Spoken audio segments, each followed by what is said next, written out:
할 수 있는데 긍휼이 천국을 만드는 행동이다. 원래는 어때요? 긍휼은 천국을 만드는 마음이다. 이래야 되잖아요. 근데 여기 보면 긍휼은 천국을 만드는 행동이다. 이래서 좀 같이 한번 생각해 보려고 합니다. 어떤 교수님이 모든 행동의 배후에는 선한 동기가 있다. 이렇게 말씀하시고 그 글을 읽은 적이 있어요. 모든 행동에는 그 배후에 동기가 있다가 아니고요.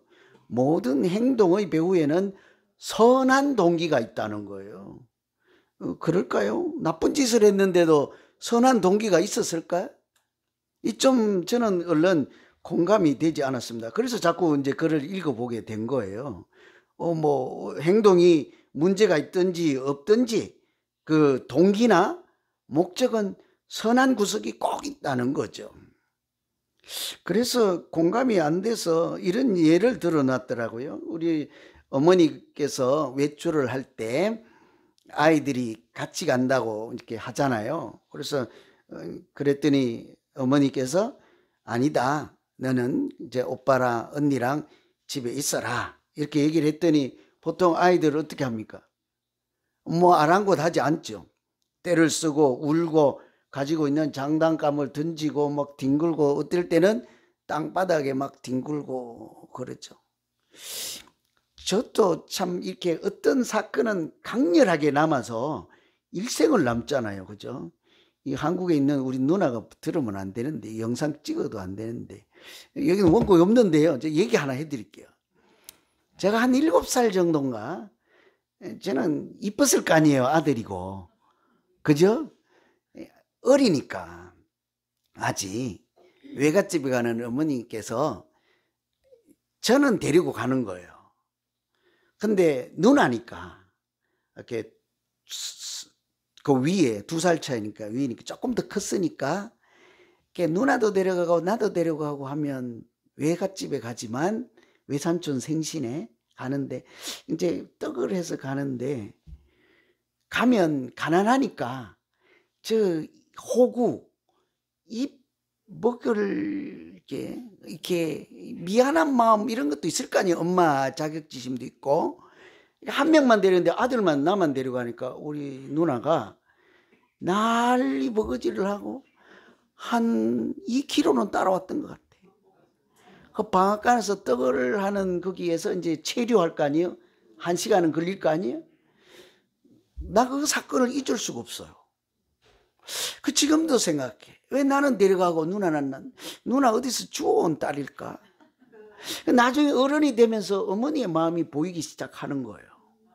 그 우리가 가난하니까 오빠 집이지만 부잣집이 있는데 그 애들 밥도 못 먹여서 거지 행세를 하고 온 그런 것도 좀 미안한 마음 뭐 어째서 가난한 집에서 그래도 오빠 생신이라고 떡을 해서 가는데 그 와서 하는 그 누나가 모르겠어. 밉다고 하면 제가 죄책감이 들 것 같고 내가 철이 들었으면 나 안 갈 테니까 당신 가시오 했으면 얼마나 좋을까. 저는 가슴 아픈 사연으로 그거 기억해요. 그러면 보통 집에 있어라 이러면 알았어요 하고 있으면 되는데 애들이 뒹굴고 날리고 던지고 하면 컵도 깨지고 뭐 어머니에게 상처도 주고 그러잖아요. 그러다 보면 꾸지람을 하고 그때 따라오는 딸하고 우리 어머니의 심정이 어땠을까요? 그 끝까지 돌려보내는 엄마의 마음은 찢어지지 않겠습니까? 그런 장면이 있는데 그런 행동이 바람직하지 않잖아요. 따라가겠다고 컵을 뭐 이제 던졌는데 공교롭게 거울이 깨졌단 말이에요.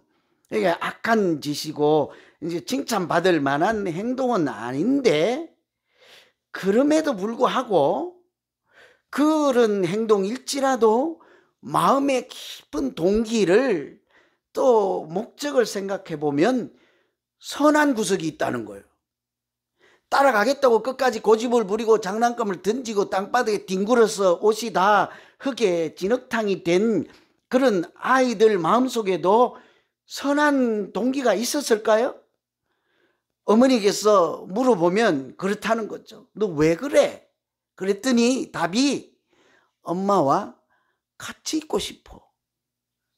여러분, 그것이 악한 마음입니까? 선한 마음입니까?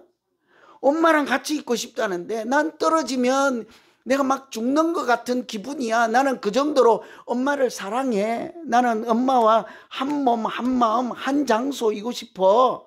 선한 동기죠. 같이 있고 싶은 것도 선한 목적이라고 할 수 있지 않습니까? 이런 얘기를 읽다가 보니까 공감이 돼요. 어떤 이제 겉으로는 겁이 깨지고 거울이 깨졌지만 옷이 더러워졌지만 그 아이의 근본 마음은 엄마랑 같이 있고 싶다는데요. 뭐 잘못되었어요? 만일 우리가 이처럼 그 사람의 겉으로 드러나는 행동이 아니라 마음 깊은 곳에 있는 선한 동기를 조금만 헤아려 짐작만 할 수 있다면 그 세상이 달라지지 않겠습니까? 아마 우리 각 가정이 서로 상대방의 어떤 말이 악하게 나왔을지라도 그 뿌리 깊이 가지고 있는 선한 동기가 있다고 그냥 추정만 해주더라도, 생각만 날 수 있어도 그렇게 사는 가정은 천국이 되고도 남을 거다, 이런 생각이 들더라고요. 여러분, 제가 이런 말씀을 드리는 것은 예수님께서 이 땅에 오셔서 모든 일을 하실 때 항상 무슨 일이든지 동기가 있을 거 아니에요. 그것을 긍휼이라고 하는 거예요. 성경에서 무슨 일을 하든지 그 일을 만들어내는 힘 있잖아요. 에너지. 그 일이 일어나게 하는 단추와 같은 기능을 하는 그 씨앗과 같은 아주 시작점 있잖아요. 출발점. 예수님이 모든 행동을 하실 때 항상 그 근원은요, 선한 동기요, 그것을 두 글자로 하면 긍휼이다, 이렇게 얘기하는 거예요. 그래서 어떤 사람들은 긍휼을 하나님의 마음 이래요. 그것을 한문으로 뭐 긍휼 쓰지만 우리가 잘 쓰지 않는 단어잖아요. 그래서 그것을 풀이해서 번역할 때는 긍휼이라고 하든지 인자라고 하든지 자비라고 하든지 사랑이라고 하든지 다 같은 거예요. 하나님께서 우리를 사랑하시는 마음이에요. 그것이 긍휼이라고 하는 건데요.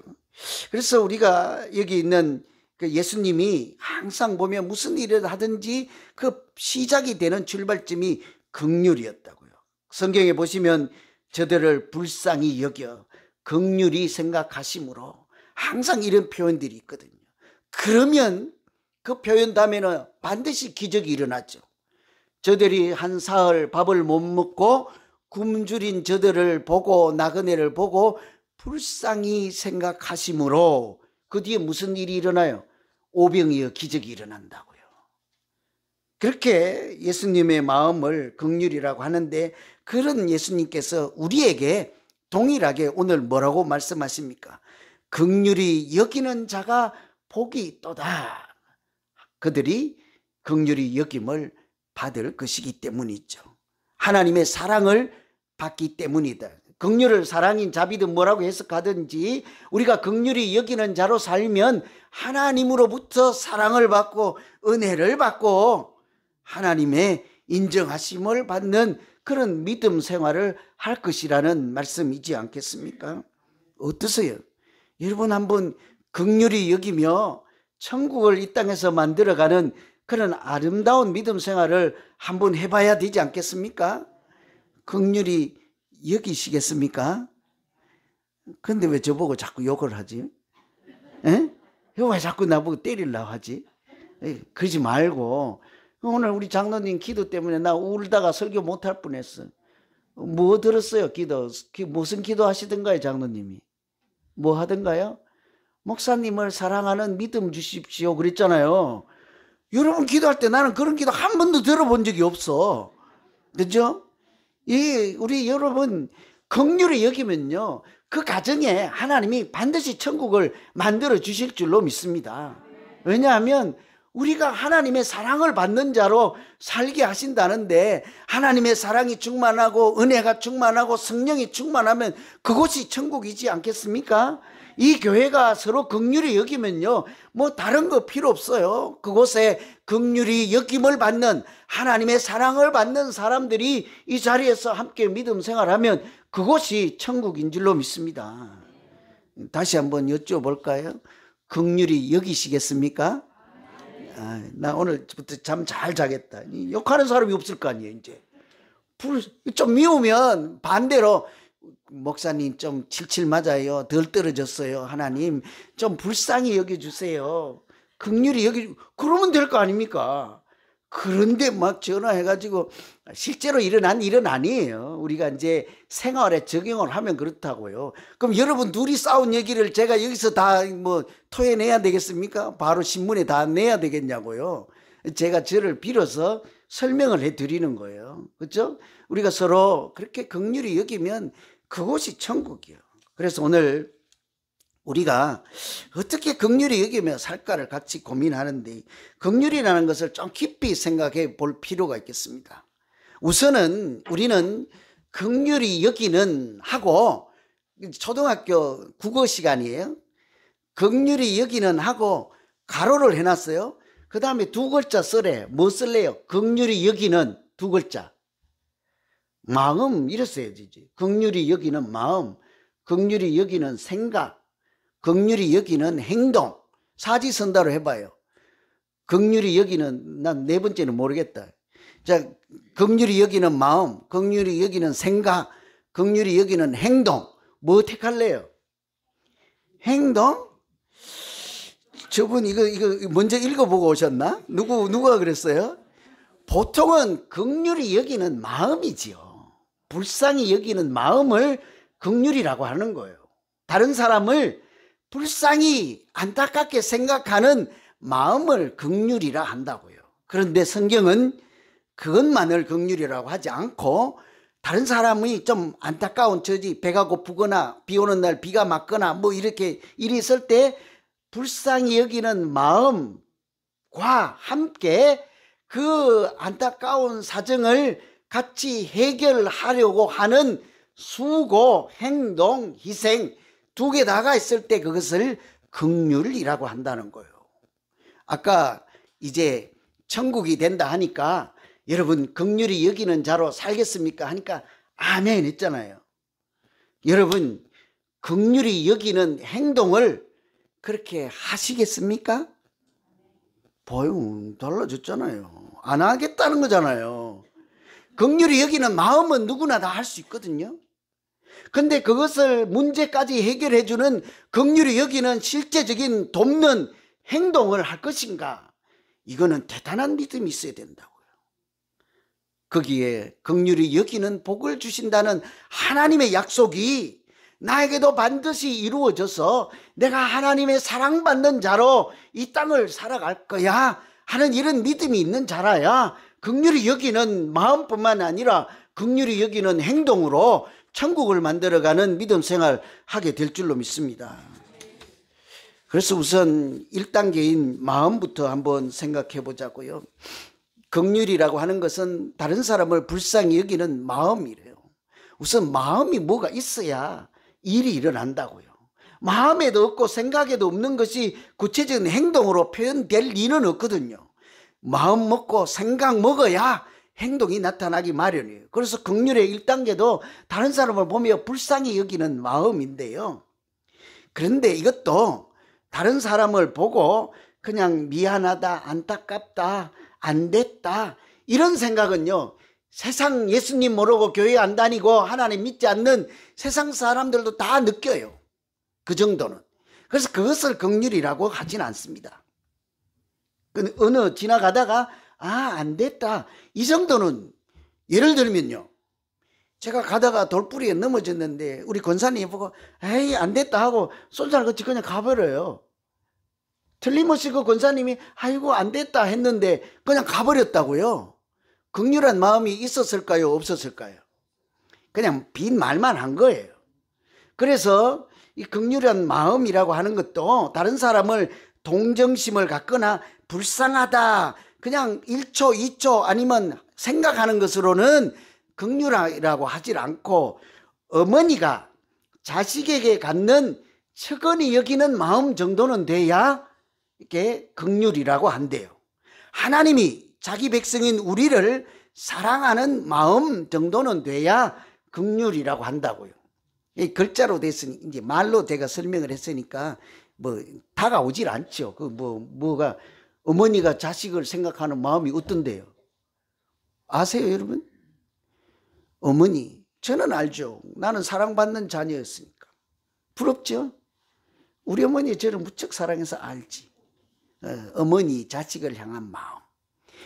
어떤 사람이 어린 사슴을 화살로 사냥꾼이 쏴서 명중을 해서 맞아서 애기니까 금방 쓰러질 거 아니에요?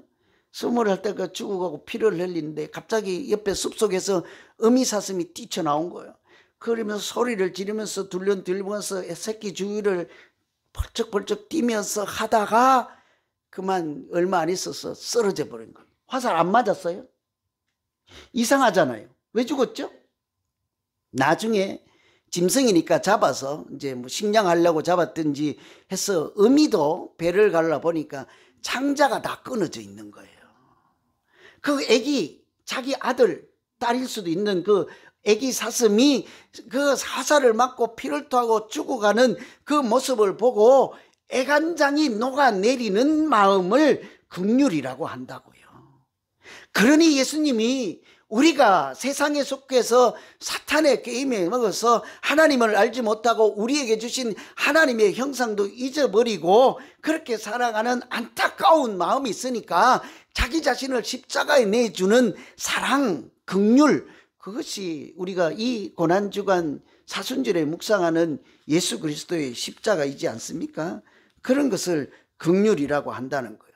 그래서 윌리엄 버클리는 사람이 긍휼이라고 하는 것은 단순히 공경에 처한 사람을 보고 미안한 마음을 갖거나 불쌍한 마음을 갖는 것만을 의미하지 않는다. 그보다 훨씬 차원이 더 한 단계 윗단계라는 거예요.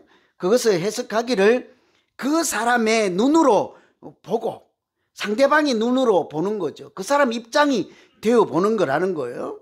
그 사람의 마음으로 생각해 보는 거예요. 뿐만이 아니라 그 사람 감정으로 같이 느끼는 정도가 돼야 긍휼한 마음이라는 거예요. 여러분, 요즘 여러분께서 기도하실 때 제 마음속에 한 번만 들어가서 제 마음이 되어 보신 일이 있습니까? 그래서 퀴즈를 내면 울고 있던가요? 웃고 있던가요? 들어가 봤어야지. 들어가 봤어야지.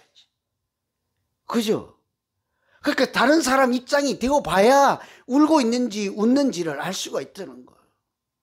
제가 가만히 있는 것 같아도요, 기도할 때 여러분 마음속에 다 들어가요. 몰랐죠?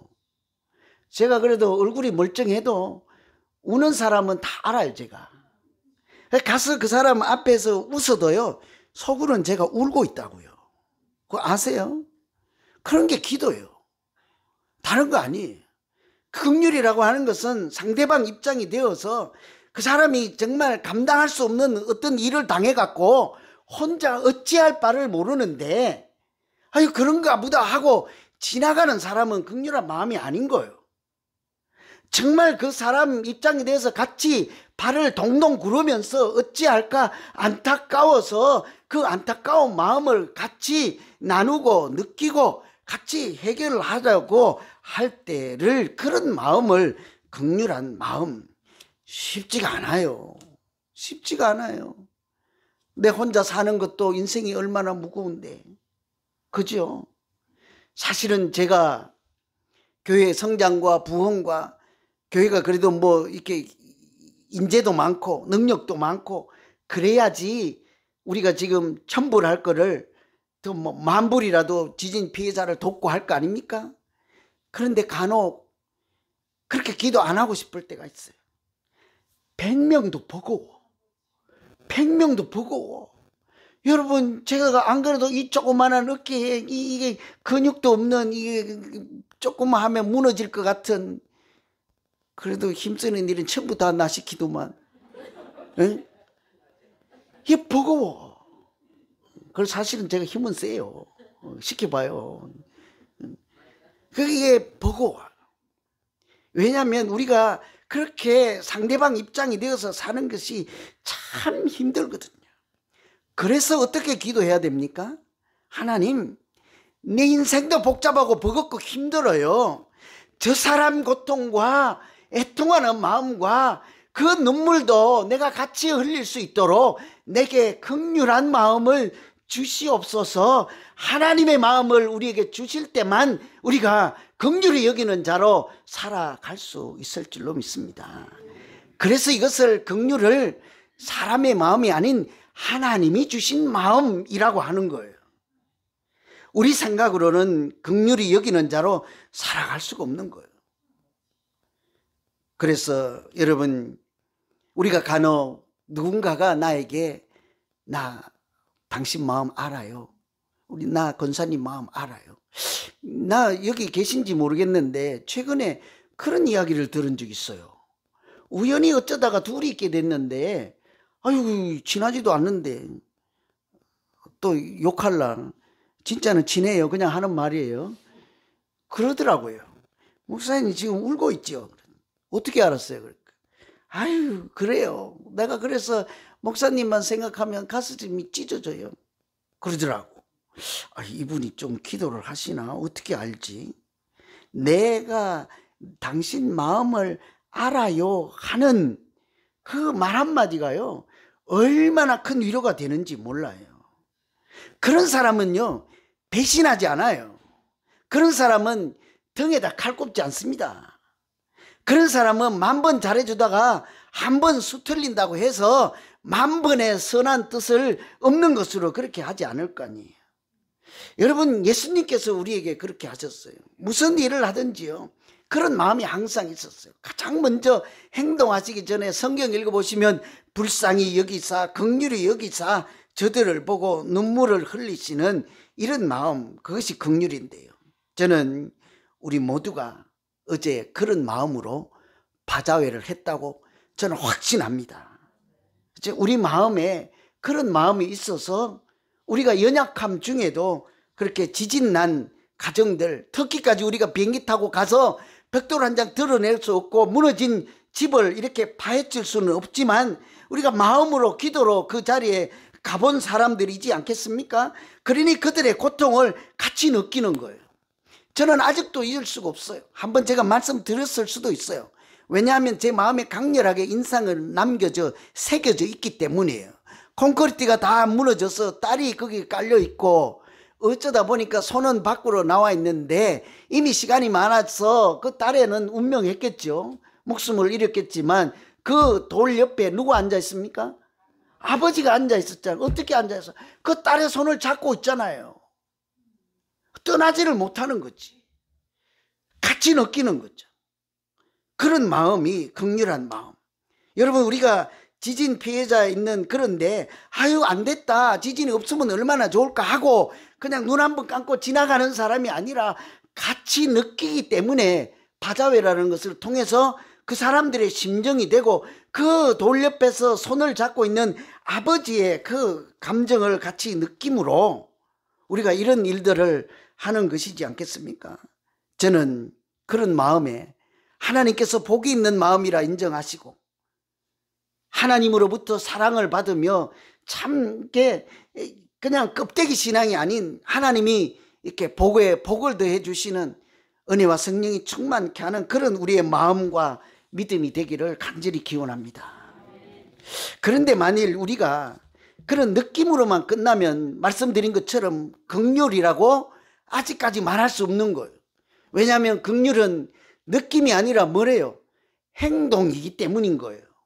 내 마음에서 아무리 애통하는 마음이 있을지라도 손을 내밀고 어떻게 선한 구제를 하거나 돕는 실제적인 액션을 취하지 않으면 그것은 긍휼이라고 할 수 없는 거예요. 성경에 보면 예수님이 한 사흘 굶고 오랫동안 했던 사람들을 보고 한 20년 귀신 들려서 또는 딸이 아픈 어머니를 보고 불쌍히 여겨 긍휼히 여기심으로 하고는 그냥 예수님이 아무것도 안 하고 가버려. 예수님께서 제자들과 이제 산 위에 언덕 위에서 보니까 참 구름대 같이 몰려있는 사람들이 물어보니까 저 사람들 뭐하는 양반들이 오니까 예수님 말씀 듣기 위해서 멀리서 와서 한 사흘 밥도 먹지도 않고 저렇게 따라온 사람들이요. 보니까 참 안됐다, 정성이 가득하다 하고 예수님이 그냥 가버려요. 그럼 긍휼이 아니라 어떻게 하셨습니까? 그 자리가 오병이어를 베푼 자리잖아요. 반드시 액션이 따르지 않으면 긍휼이 아니라 하니까요. 여러분, 누가 물으면 착한 사람, 긍휼히 여기는 사람 마음으로 느끼는 때까지는요 아닌 거예요. 그래서 저는 이 느낌이 아니라 행동이라는 긍휼이요, 우리 선한 사마리아인 비유에 아주 잘 설명이 되어 있습니다. 그 어떤 사람이 가다가 강도를 만나서 피를 흘리고 다 죽어가고 쓰러져 있는데 거기에 제사장도 율법사도 서기관도 다 지나갔다고요. 우리 버전으로 해볼까요? 쓰러져 있는데 목사님도 지나가고 장로님도 지나가고 권사님도 지나가고 다 지나갔다고요. 교황도 지나가고 추기경도 지나가고 총회장도 지나가고 믿음 좋은 사람들이 다 지나가고 우리가 미워하는 어떤 사람도 지나가고 교회 안 다니는 사람도 다 지나갔다고요. 공통점이 뭘까요? 모든 사람들, 지나간 사람들 다 한결같이 불쌍히 여겼지. 안 됐다, 어떡하지, 911 전화할까, 이런 생각은 다 한다고요. 그런데 딱 한 사람만 달랐습니까? 달랐죠. 누가요? 가던 걸음을 멈추고 피를 닦아주고 등에 덜쳐엎고 그냥 자기 일 생각하지 않고 여관으로 뛰고 응급조치를 했던 한 사람만 예수님이 뭐래요? 저 사람이 이웃이요 긍휼을 베푼 자니라는 거예요. 진정한 긍휼이라고 하는 것은 말이 아니라 행동인 거예요. 마음이 아니라 실제적인 액션을 취한 남을 돕는 행위라는 거죠. 그래서 존 메가트 목사님이요, 긍휼이라고 하는 것은 도움이 필요한 사람에게 하는 모든 것이 긍휼이다 그래요. 그냥 그 사람을 보고 아유 도움이 필요하겠구나 느낌이 아니라고요. 그 사람에게 말 한마디를 해줬거나 뭐 돕는 해중일을 했던 어떤 모든 행동을 긍휼이라고 하는데요. 예를 들면 먹을 것이 없는 사람 보면 아이고 배가 고프겠구나 생각은 다 할 수 있다고요. 근데 정작 누가 콩 반쪽이라도 주는 사람이 누구입니까? 그 사람이 긍휼히 여기는 자요. 여러분, 외로운 사람들이 세상에 얼마나 많습니까? 어떻게 하세요? 아이 참 외롭겠다, 이런 사람은 아직 긍휼이 안 돼요. 그러면 그 집이 좀 지저분하고 이렇게 먹을 것도 없고 가난할지라도 그 집에 찾아가서 1분이라도 앉아있거나 그냥 밖에 나갑시다 하고 말 한마디 하거나 전화해서 1분이라도 대화해 주거나 이런 사람이 긍휼히 여기는 자이죠. 그러니까 우리가 단순히 성경을 읽어서 긍휼히 여기는 자는 복이 있나니 저희가 긍휼히 여김을 받을 것이며 긍휼히 여기는 자 간단히 생각해서는요 실제적인 성경의 본질에 가까이 다가가기는 어렵다고요. 심각하게 기도하며 긍휼히 여기는 자로 내가 한번 살아보리라. 하나님 나에게도 긍휼히 여기는 마음을 주시옵소서. 내가 감당할 수 없을 때 그렇게 살아갈 수 있도록 나를 한 걸음씩 인도해 주시고 내 생각이 실천으로 옮겨질 수 있도록 담대함도 주시고 희생하는 마음, 손해본다 아니고 거룩한 일을 하는 마음에 참여하게 해 주십시오. 그때서 비로소 되는 거예요.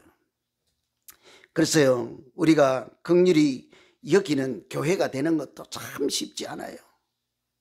이렇게 불쌍히 여기는 마음은 누구나 다 가질 수가 있잖아요. 그래서 우리는 착한 마음 있는 교회뿐만 아니라 착한 행동 있는 교회가 되어서 하나님의 긍휼을 이렇게 받는 교회 되면 얼마나 좋겠습니까? 그러면 한번 여러분, 어제 우리가 했던 바자회는 긍휼일까요 아닐까요? 긍휼은 마음이 아니라 행동으로. 거기 와서 어떤 사람 막 춤도 치더라고. 막 거기서 파는 뭐 빨간 옷 입고 막 왔다 갔다 하더라고. 그러면 어떤 사람은 뭐 사순절인데도 막 부침개를 막 굽지를 않나. 이게 막 이게 안 어울리는 거야. 고난주간 다가오고 사순절이면 가만히 서서 두 손 모고 이렇게 하나님 말씀 묵상하고 아멘 하고 찬송가 부르고 되는데 부침개를 먹고 잔치를 벌리고 있지. 어떤 사람은 막 춤을 추고 있지. 경건하고 어울립니까? 이 사순절 기간에. 그래서 아마 나는 어제 저녁에 목사님 사순절 기간에는 바자회를 하는 것이 마땅치 않소이다. 우리의 영성하고는 안 맞아요. 여러분 지금 잘 생각해 보세요. 진정한 긍휼이라고 하는 것이 무엇입니까? 예수 그리스도의 십자가를 지신 그 본질을 잘 알고 긍휼히 여기는 마음으로 다른 사람에게 구체적으로 돕기 위해서 춤을 추고 부침개를 붙이고 자기 오래전부터 마음에 기도해서 아들이 입던 옷, 이웃집에서 버리는 옷 아깝다고 다 오래전부터 준비했던 이런 사람들이 실제적으로는 긍휼히 여기는 자요. 주저앉아 있어서 아직 우리가 교회가 작으니까 용기를 내지 못하는 사람들에게 우리도 할 수 있다 하고 같이 기도해서 다 같이 참여해서 할 수 있도록 하는 분들, 이런 분들이 기적을 만들어가는 긍휼이지 않겠냐고요. 그렇죠? 다 이렇게 해서 우리가 어제 한 바자회는요, 긍휼 그 자체라고 할 수 있는 거예요. 하나님이 우리 마음에 많은 소망을 주시고 가능성도 주시고 믿음이라는 것이 뭘까라고 이렇게 생각하게 하잖아요. 야고보서도 보면 참된 경건은 뭐라고 합니까? 항상 우리 마음이 아니에요. 가난하고 연약하고 고아와 객과 가부들을 이렇게 돌보는 것이 참된 경건이라 하는 거예요. 사실은 어제 우리가 했던 바자회는요, 어떤 모양으로 참여하든지 영성훈련의 차원이에요. 사순절을 보내는 아주 뜻깊은 하나님과 함께하는 그런 사순절 행사였다고 할 수 있는 거예요. 왜냐하면 긍휼은 느낌과 마음이 아니라 행동으로 하는 것이니까요. 우리가 작은 정성을 보내서 이제 지진 피해자들을 살리는 일에 같이 쓰임 받게 될 것입니다. 누군가 그들과 같이 느끼고 그 무너진 집, 무너진 가정을 다시 일으켜 세우는 실제적인 도움으로 하나님의 긍휼함에 우리가 참여할 때 하나님은 우리 마음에 하나님 나라를 만드시고 긍휼히 여기는 자, 긍휼히 여김을 받는 자로 살게 하실 줄로 믿습니다. 이렇게 제가 이건 사족이에요. 다 했어요. 자, 한 번만 높아지면서 여쭤볼게요. 용서하세요. 여러분 서로 긍휼히 여기시겠습니까? 여러분끼리요. 이제 우리 교회는 안 그래도 분위기 좋고 천국 같은 교회인데 더욱더 긍휼히 여기고 천국을 만들어가는 우리 되고 우리 믿음 생활이 그렇게 돼야 되고 그런 가정 만들어가는 복받는 우리 모두 되기를 간절히 기원합니다.